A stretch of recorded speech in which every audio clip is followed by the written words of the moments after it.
Part of this Monet project. So we saw a quick video of Monet's house and his water lilies in the gardens and flowers, and a few examples of his paintings. And we're going to learn a little bit more about him next week.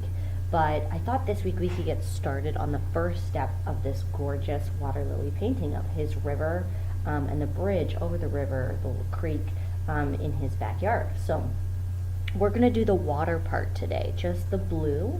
We're going to paint the whole page blue.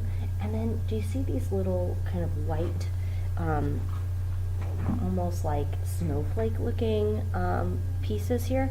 That's from sprinkling salt in wet paint, and it sucks up the water from it and makes this cool pattern.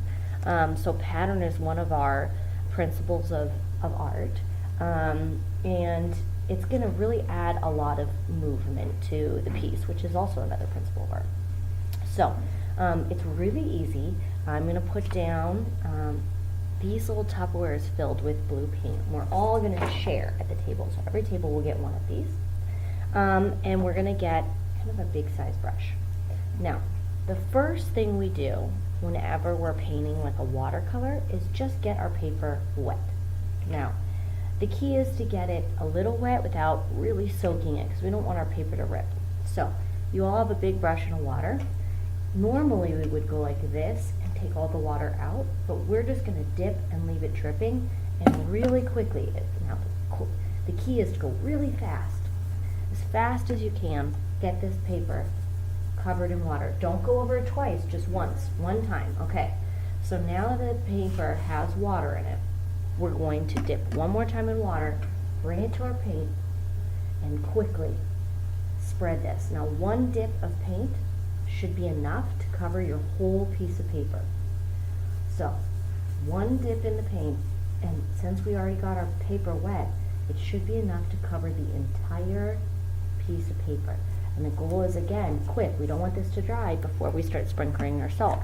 Once you get it all covered, sprinkle a little bit of salt, just a little bit, and then you're done. So we're going to wait for this to dry. We really need it to dry really well so that that salt works.